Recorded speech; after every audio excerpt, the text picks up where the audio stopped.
Now that lawmakers have confirmed President-elect Joe Biden's win, some top leaders in Washington are considering the removal of President Trump.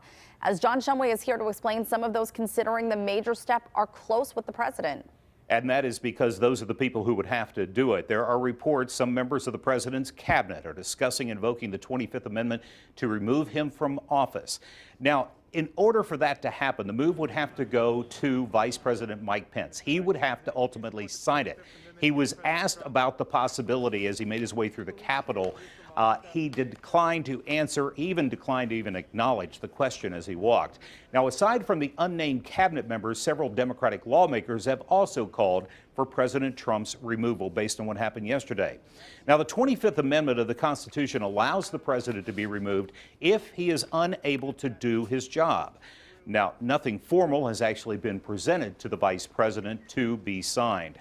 Meanwhile, there is a lot of praise being given to Vice President Pence as that chaos unfolded at the Capitol yesterday.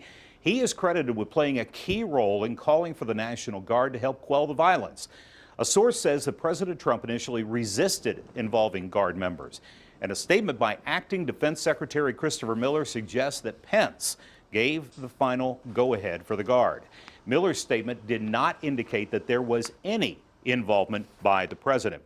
The president's statement this morning about an orderly transition, could diffuse the talk of the 25th Amendment, but there is no question we all witnessed an historic moment in a long line of historic moments over the last year. And Heather, ultimately this morning we wake up, Joe Biden is the president-elect. He will become the 46th president of the United States, and Kamala Harris will become our country's first woman vice president. John, you're talking about us all witnessing this yesterday, but we have to keep in mind that our kids were also witnessing it. I had a tough time trying to find the words to explain to my own kids about what was taking place. Yeah, a lot of child psychologists are weighing in on this and saying don't over-answer, maybe even limit the amount of exposure your kids are getting to this, but simply answer their questions. Don't give them too much information, just answer what they're asking. All right, John, thank you so much. Some good advice there.